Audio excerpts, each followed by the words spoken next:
Hey, what's up everybody? Mr. Albo here with a video for Fallout 76. In this video, I'm going to be going over what I liked and didn't like about this game, giving it somewhat a review. Now, I'm a huge fan of the Fallout universe and its gameplay. I played just about every Fallout, including Fallout Shelter, with the exception of Brotherhood of Steel, which is surprising now that I think about it, because the Brotherhood has always been one of my favorite groups in this series. Anyways, like I said, I guess you can say this is my review of the game, but I'm not going to be giving it an overall grade or a score since I believe that ultimately this game is unfinished. But we'll talk more on that later. So Fallout 76 is an open world multiplayer / co-op game, the first in the series, which is when I heard about it before it was released. I was really excited about it. Not that I didn't enjoy playing it solo. After all, the Wasteland is a big place, so help is strongly encouraged. And I hate to start off with something negative about this game, but that is one thing I did not like, was the co-op multiplayer aspect. Joining up with friends was fun, but ultimately, whoever you decide is your team leader is the one you're helping with the mission. They get more of the credit and the XP when you have to go back and do that mission later.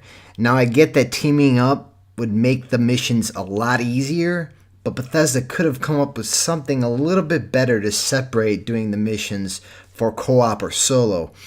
Even if you're going solo in Fallout 76, which again is what I did most of the game, players are few and far between in this huge world that they created in Fallout 76. Even finding someone or people, not everyone works together. Maybe it was just my experience in this game, but many players, it was pointless to even see them at all. There was no help, no teamwork, no trading, just a lot of people trying to either troll people or kill their players. And don't get me wrong, I've seen players help out with events when they clearly didn't need to. In particular, a guy who was about a level 40 helping me and another player who were about a level 10 at the time for an event at Morgantown Airport. He could tell me and the other player were struggling with this event and helped us complete the mission. I wish I saw a lot more of that, to be honest, but the truth is I didn't. Most players seem to be bunched up where they can get the most XP. So if you're out exploring, don't expect to find many players on such a big map. But in contrast, that is what I loved about this game, was how big this map was and the areas of Fallout 76. There are so many locations to discover, some big, some not, some that were really important, and some that had great loot. And that's where Fallout stays true to its roots. I loved finding new locations, looting, scrapping, and crafting. Everything but trading and buying. The fact that a player can basically only buy and trade at train stations is pretty ridiculous to me. Bethesda has one trading merchant in this game who's on the road, a super mutant named Graham. And playing 50 plus hours now, I may have seen him about 3 times. And these robot vendors maybe have 200 caps on them. I don't know about you guys, but I loot just about everything I can in this game. And when I can't sell something because the vendor quote-unquote doesn't have enough caps, it's really irritating. I don't want to be traveling from station to station so that I can get caps and clear carrying room. Oh, and the stash boxes, which since the update went from 400 to 600 space, is still not enough. I filled that extra 200 up in one gameplay.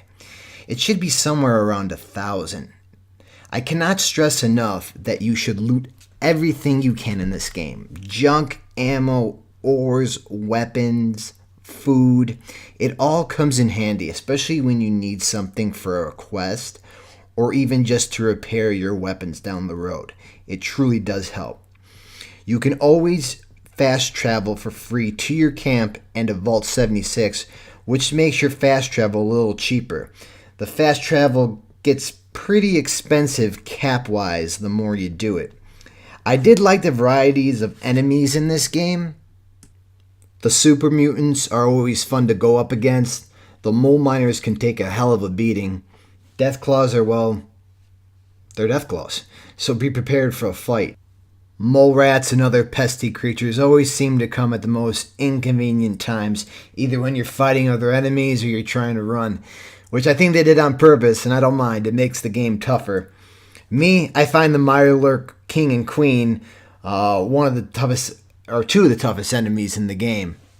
Scorched Beast I found really tough, but I think Bethesda designed those creatures for co-op or for multiplayer.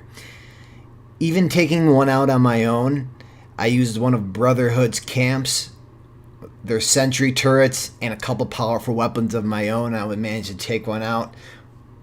And surprisingly, I didn't get much of a reward, which I kind of expected for taking down such a tough creature. Overall, I really enjoyed the combat of fighting enemies in this game. I do have to point out, though, that fighting them in third person seemed incredibly inaccurate.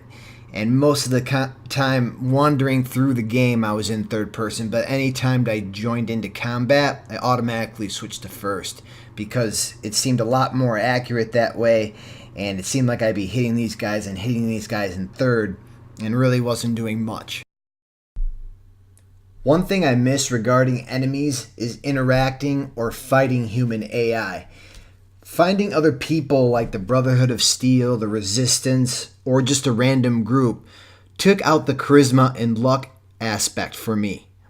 Winning people over in conversation was something that made Fallout unique, and that is completely gone here, as your talks and quests are all through robots.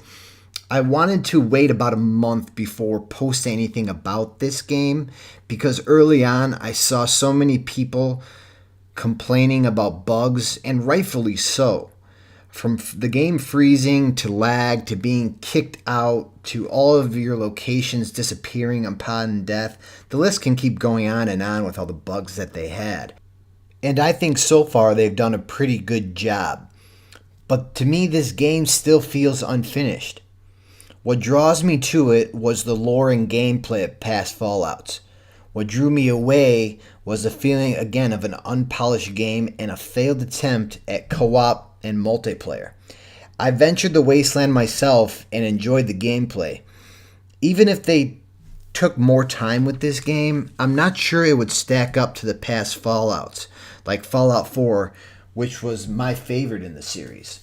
The story in this game is no good either. Never kept me interested, and as again the human AI aspect was missing. I can't give this game a rating. It's not finished, so I guess my grade would be incomplete. If you like the Fallout series, I do recommend this game for you. If you're just getting into it, I would ask a friend to borrow it and maybe try it out and see if it's something for you. Thanks again, guys, for watching, and let me know your thoughts below in the comments. Don't forget to give this video a like if you enjoyed it, and please subscribe. A lot more videos to come about other games and things like that. This is Mr. Albo signing off. Thanks again, guys. Take care.